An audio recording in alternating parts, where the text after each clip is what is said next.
To return to the second issue, our ultimate goal in this land is to ensure that we can worship Allah in our personal lives. As for converting others and preaching, this is not the ultimate goal. This is a desire. And there's a big difference between the two. Big difference.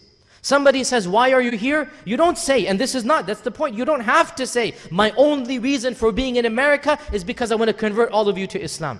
You know, there is no evidence to suggest that. The Quran doesn't tell us that. The Sunnah doesn't tell us that. You say, like every other American does, because I want to live a good life. I want to live a good life in this world and the hereafter. My conception of good life might be different than yours. But the American dream does allow me the deen and dunya together. I have a different American dream, not your American dream.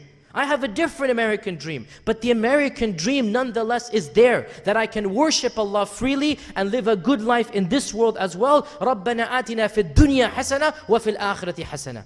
Our religion does not require any more of us. And this is the beauty of our religion. Now on the other hand, we are Muslims. We believe Islam is the ultimate truth. And we want to share it with other people. And we will preach. We will tell others about it. And we have a desire that others accept our religion. Yes, of course we do. Just like, and by the way, this is a good point of da'wah. Anytime you're in a troublesome corner, always invoke other groups that they're familiar with, even if they're not a part of that group. Many Americans don't like evangelical Christians, but they don't consider them to be traitors and terrorists either.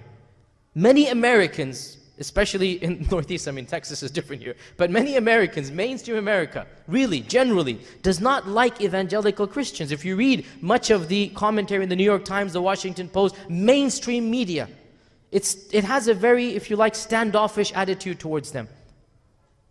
Evangelical Christians also desire that everybody becomes an evangelical Christian. And they go around knocking on doors and preaching and teaching. Well then you tell them, just like evangelical Christians want the entire country to become a Christian country, I too as a Muslim have a desire.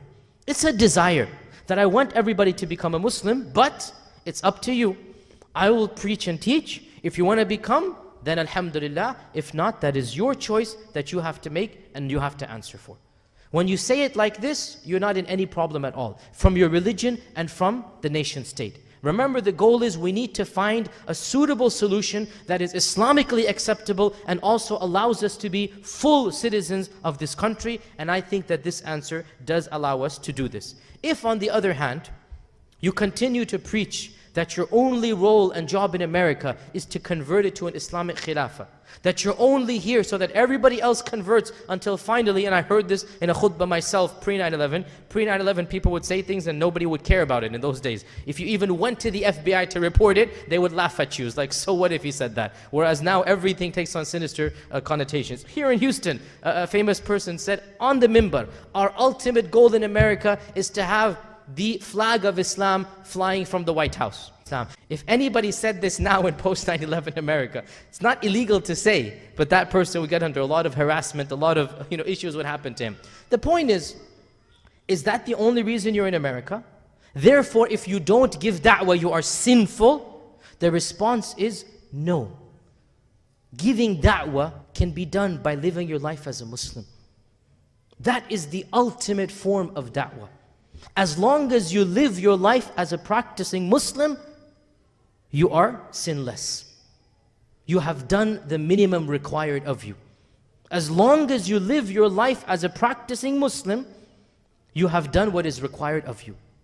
So if somebody asks us, why are you living in this country? You say the exact same reason why you are. I want a good life in this world and also in the next, and I think that this country can give me that.